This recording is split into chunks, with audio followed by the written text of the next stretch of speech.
Hello and a very warm welcome back to HuwsNursery, and also the first video in a series of videos that I'm launching this week to celebrate the book launch of Veg in One Bed, which is my first ever book. And it's all about, and the clue's in the title, it's all about how to grow a load of food in a single raised bed. And I thought, what's a better way to kick off this series of videos than creating a video which is the complete guide of making your first ever raised bed. So that's exactly what we're going to do in today's video. When you create your first raised bed, you've got to make sure that the location of it is right, whether it's in your allotment or in your garden. No matter what size garden you have, you've got to put it basically in the sunniest part. So this is a corner of the garden, which at the moment is a bit shaded because it's earlier on in the morning in early March and the sun is actually rising over there in the east. But I know that very soon this will all be coated in sunlight because south is behind me. So step one is to make sure that your location is south facing. The other thing that you've got to be aware of is to make sure that it isn't in a very exposed location where wind can just rip through. So just make sure that there's a bank or a hedge there to protect your raised bed. The next thing when making your first raised bed is just to think about size. So you might have a tiny garden and you may only be able to fit a 4 by 4 foot raised bed, and the different measurements will be down in the video description so you can convert to whichever works for you. But I feel if you have a big enough space, even if it is quite a small back garden, the ideal raised bed size, like I use in my book, so if you make a raised bed this size, you can follow the book no problem, but the ideal size, in my opinion, is for it to be 4 foot wide by 10 foot long. The first thing about being 4 foot wide is that very easily on either side you can just reach in with your hands and you don't need to worry about stepping on the bed.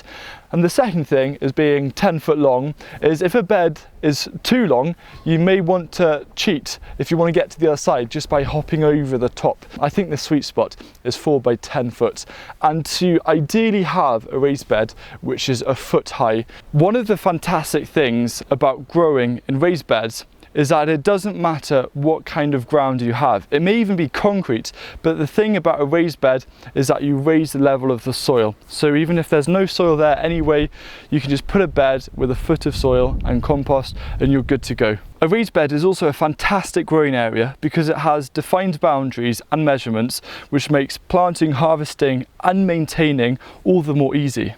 Once you've found the ideal location and also have a better understanding about the size of raised beds you want to build, you've just got to make sure that the area is cleared. So before we had different plants here growing, so I just had to clear these out. But even if you have a lawn, you don't really actually need to worry about cutting the grass or anything. You can build a raised bed directly onto the lawn. I'm building this video's raised bed out of 100% recycled plastic from a company I recommend called British Recycled Plastic.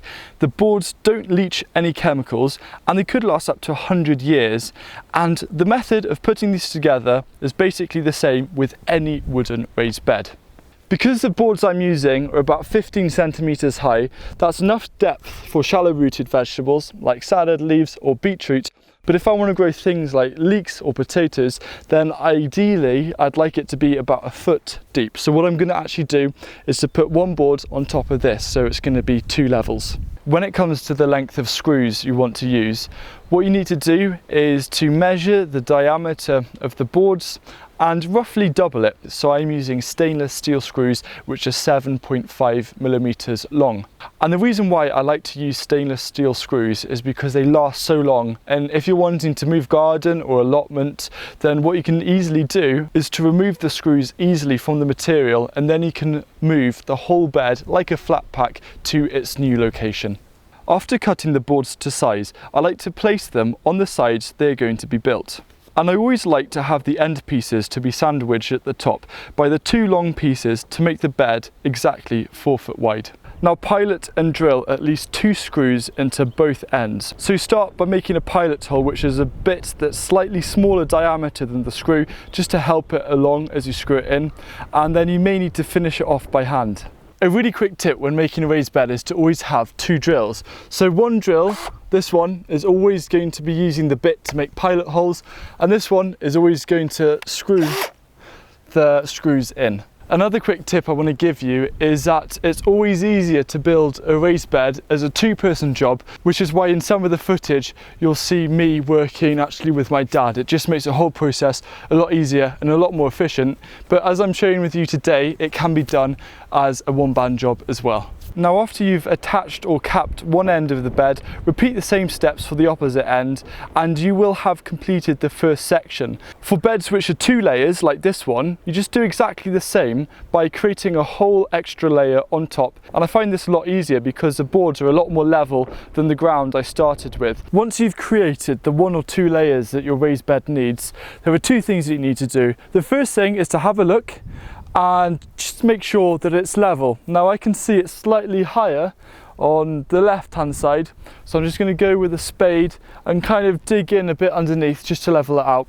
And then the second thing is to consider using corner and support posts. Now, unless you're just using one layer and it's really thick, strong material, what you want to do is actually attach it to the ground and to put support posts on the long sides just to avoid them bending outwards over the weight of the soil. We have found that using a point and chisel crowbar is the best way to make the pilot holes in the ground for the supports.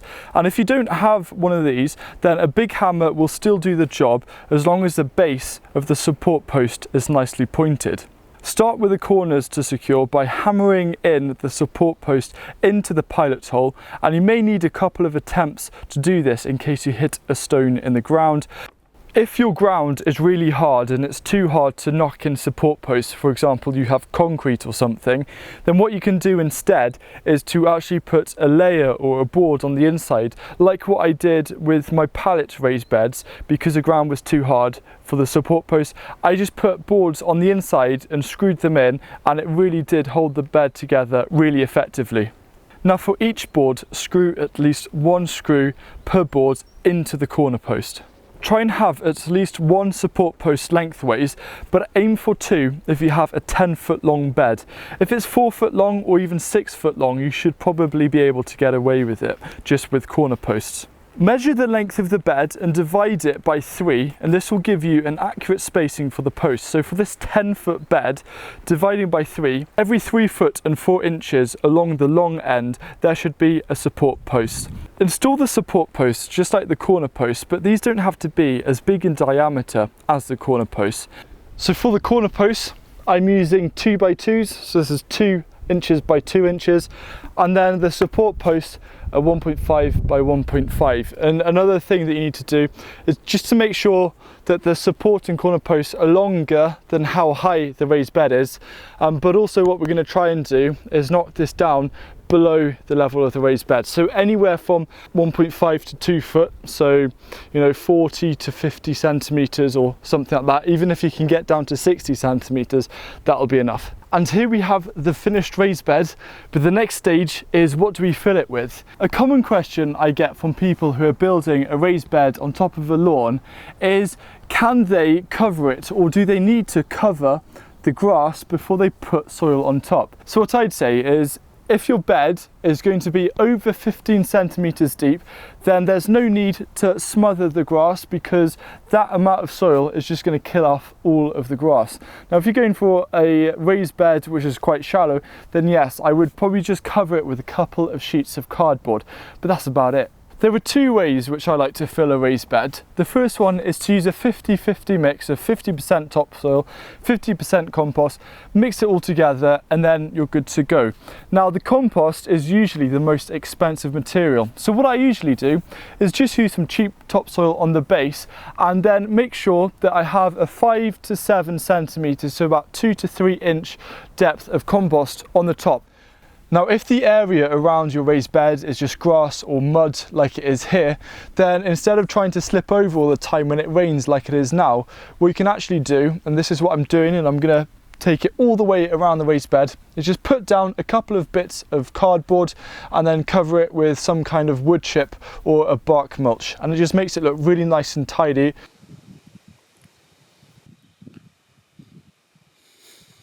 Now you've made your first raised bed, it's all about the next step. So tomorrow's video, to celebrate Veg in One Bed, my book launch this week, in fact today it's coming out, which was really exciting.